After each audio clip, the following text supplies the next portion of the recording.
أنفعهم للناس دتك إلهي سبحانه وتعالى وجه عليهي دتك ugu waxtarka badan dadka kala waxtara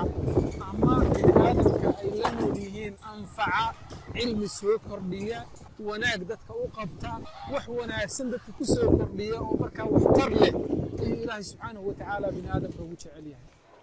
wa ahabbu al-a'maali ila Allah sururun tudkhiluhu ala qalbihi.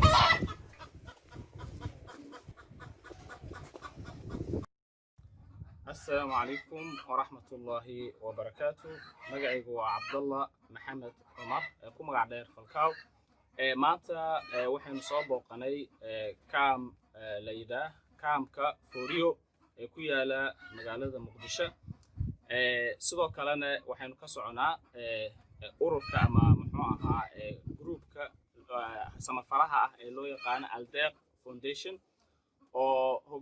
hogaamiyaheedu yahay Cabdishakuur Ashkar. Marka halkan ayaynu nimid maanta waxaynu sidnaa khayr ama lacag cadadkeedu yahay $70 soo dhiibtay inan muxsinad ah oo walaasheena ah ee ku nool dalka Mareykanka magaceeda la yiraahdo Wahiba Saciid Jibriil. Marka waxaan jeclaan lahayn marka wixii khayrka la bixinayo in ay dadkii soo dhiibto ogaadaan. Marka hadafkan ka leenahay intaan waxay tahay kaliya anaga oo ku qancinayna dadka lacagahan soo dhiibtay inay arkaan lacagtooda inay meeshii loo baahneed ay ku baxday. Haddaba xaafadii waynu nimid maamadii waynu la fadhinaa. Marka waxaan doonayaa lacagta inaad aragtaan cadadkeeda waxa weeyaan $70 weeyaan. Lacagta cadadkeedu waa $70. maamadii ayaan u dhiibayaa kadibna iyada ayaan jawaab ka sugaynaa. hooyo waatana lacagtaada iga gudoon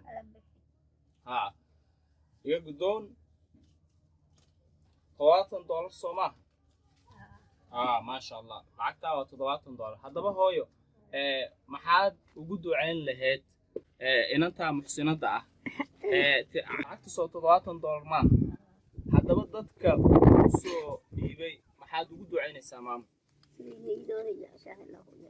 صح يتودنا مرض الله وسارة صح قل ما يعبرين الله ودك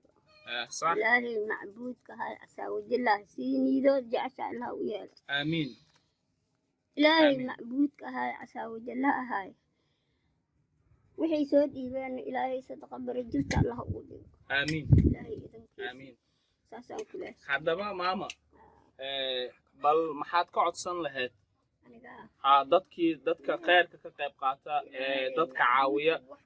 maxaad ka codsan lahayd inay kugu taraan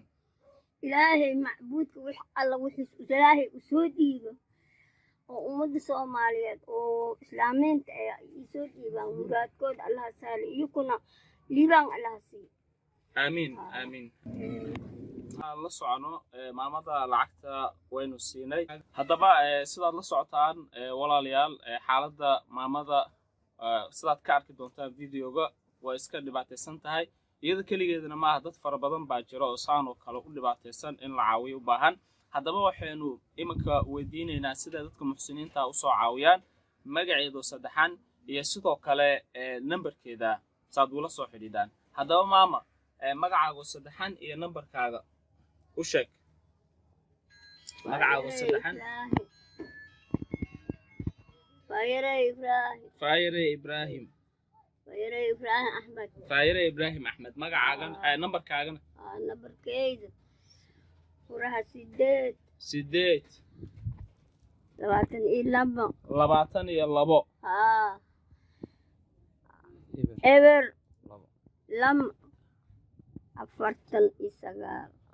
إبر لابو أفرتني السجال صح haddaba yaan war idinku daalinin maamada xaaladeeda waad aragtaan marka waxaan jeclaan lahaa in aad walaalihiina waxaad ku soo caawin kartaan aad ku soo caawisaan sidoo kalena qofkaan waxba caawin karayn waxa weeyaan ducadahan ugu soo kaalmeeyo sidoo kalena fiidiyadan dadka kale la sii wadaag sii share garay